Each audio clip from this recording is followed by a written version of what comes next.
Good evening. What you're about to witness is an unrehearsed, uncensored interview on the issue of birth control. It will be a free discussion of an adult topic, a topic that we feel merits public examination.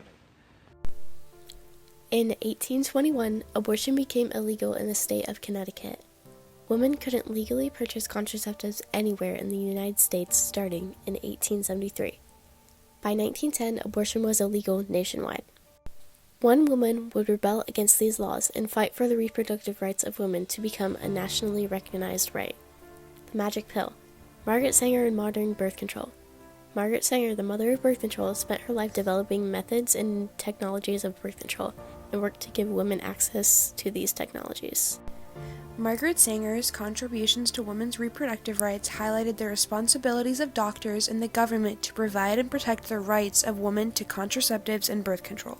Sanger's lifelong activism helped improve women's reproductive rights by inspiring legislations like Roe v. Wade and Griswold v. Connecticut, establishing organizations such as Planned Parenthood, and creating easy access to contraceptives and birth control devices.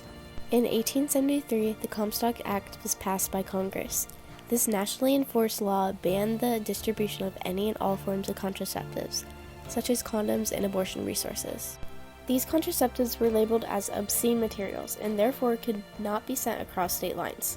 6 years later, Margaret Sanger was born to Anne Purcell and Michael Hennessy Higgins. In Corning, New York, on September 14, 1879, born to a devout Catholic woman, her upbringing had very little to do with birth control and abortion advocacy. Sanger was their sixth child. Her mother had 5 more children following Sanger's birth. When Sanger was only 18 years old, her mother passed away due to tuberculosis. Her immune system and overall condition had been severely weakened due to the strain of 11 births and 7 miscarriages. These 2 events sparked Sanger's passion for reproductive rights activism. In 1916, Sanger founded the first birth control clinic in the United States, located in Brooklyn, New York. Just 1 week later, she was arrested for violating the Comstock laws and spent 1 month in jail. Her arrest helped her gain a following, and she spread the movement further with her magazine, The Birth Control Review. This magazine served as the main source of information Sanger distributed. It furthered her outreach, and she managed to gain a large following in just a few years. In 1921, Sanger established the American Birth Control League, which worked to make birth control more mainstream and more widely available to all women.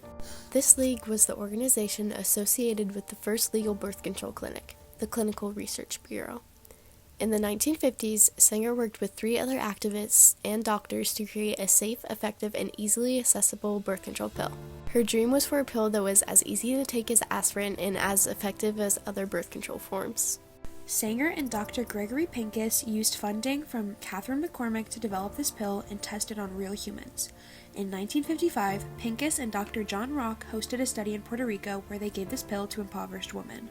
These women were not told about the study, nor were they warned about the side effects. Despite this, the first birth control pill, Inovid, was approved by the FDA in 1960, 6 years before Sanger's death.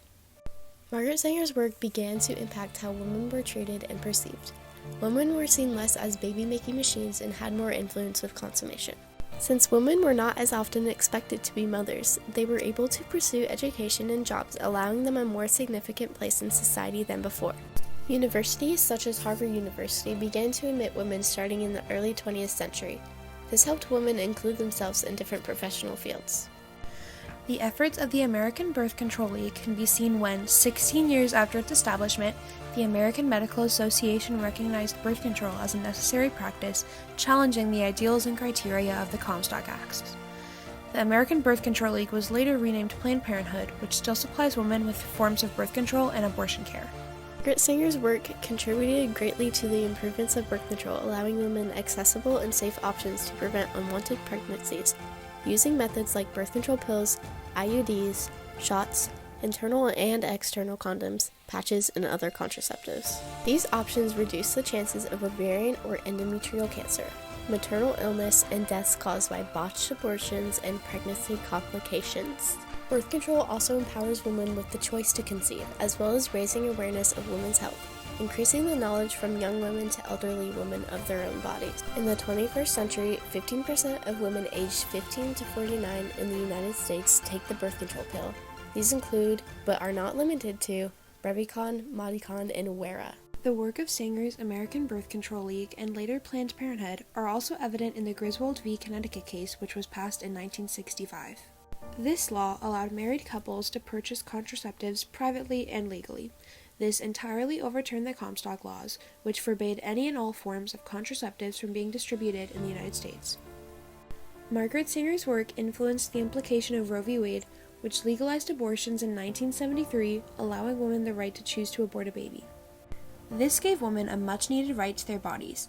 By allowing abortion, women could choose whether to keep or abort a baby if they had a high risk of complications, high risk of death caused by childbirth, or if they were not in a good place to provide for a child. Margaret Sanger is easily one of the most impactful reproductive rights activists of the movement's entire history. Her research and contributions to the women's reproductive rights movement provided women with more access to contraceptives and birth control, both short and long term. Her activism urged the government to take the responsibility of protecting the reproductive rights of women. Birth control, abortion, and overall reproductive rights are still a very controversial topic. This can be seen in the overturning of Roe v. Wade and the threat of a nationwide abortion ban. In conclusion, Sanger's advancements in reproductive rights shaped the movement into what it is today. She helped the government take the responsibility of regulating abortions and birth control.